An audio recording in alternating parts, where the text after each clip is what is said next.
Hello, and welcome to Backer Breaks It Down. In this episode, we continue to look at the law of cosines, and we're going to see how we can use the law of cosines to solve oblique triangles. Remember, when we solve a triangle, we're finding all missing sides and all missing angles, right? Now, there are two scenarios that you can encounter that require you to start with the law of cosines. And one of them is a side angle side triangle.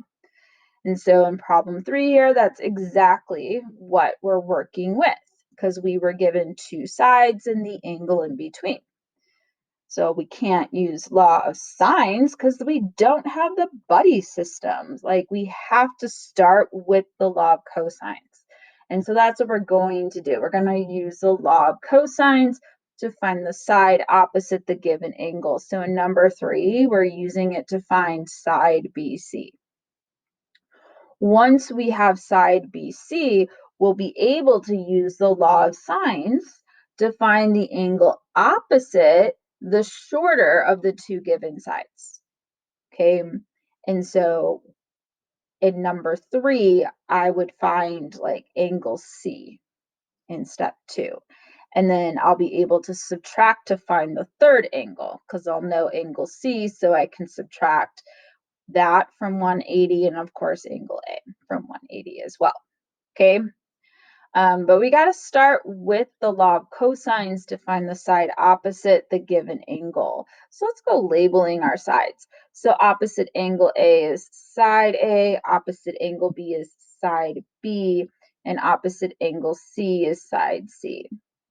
And so we're going to start by using our law of cosines formula written for side A to find the length of side A. So naturally, I've already done the work. So remember, when we're using the law of cosine, step 1 is to make the substitution of the known information into the formula.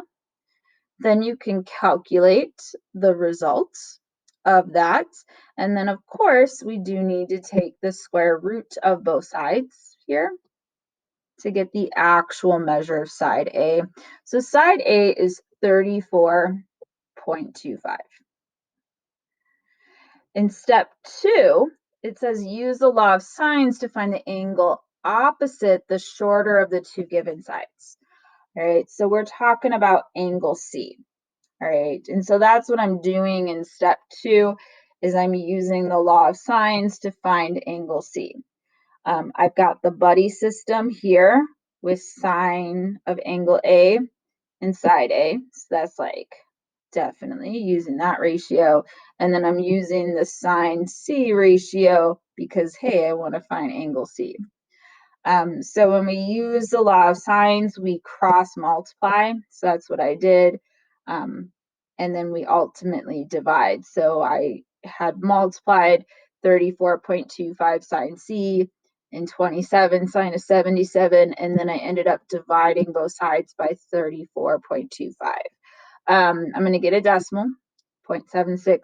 I'm going to say the inverse sine of that because, wait a second, I don't know the angle measure. So second sine of that decimal, I get an angle measure of 50.2 degrees. So now I actually know the measure of angle C is 50.2 degrees. So the only measurement that I'm missing now is angle B. And that's really easy because look at what I did here. I said the measure of angle B is 180 minus 77 minus 50.2. 77, well, that was the measure of angle A, which was given to us. 50.2 is the measure of angle C, which we just found.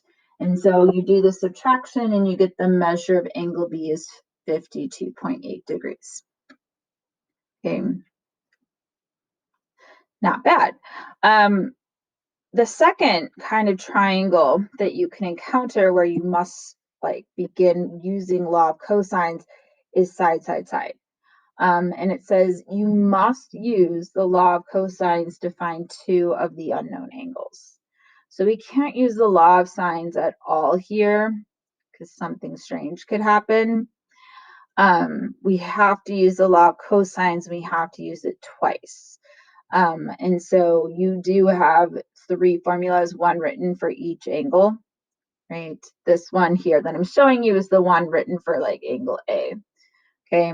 But I went ahead and I found the measure of angle A. So remember, you just make the substitution of what you know into the formula, simplify the top, simplify the bottom, get that ratio, and then you can do the inverse cosine of that ratio. So I did that for angle A, I got 47.7 degrees. I went and found angle B. So I made the substitution of the known values into the angle B formula, simplify the numerator, simplify the denominator, get that ratio, and then you can do the inverse cosine. And I got 74 degrees. Once you know 2 of the 3 angles, finding the third angle is just a matter of subtracting from 180. So 180 minus angle A, which was 47.7, minus angle B, which was 74. That's where I'm getting 58.3 degrees for angle C. So yeah, if it's a side situation, you do need to use the law of cosines twice. But at least it's the angle formula. That one's not bad. But that's how you can solve triangles side, and side angle side triangles using the law of cosines. That's how Backer breaks it down.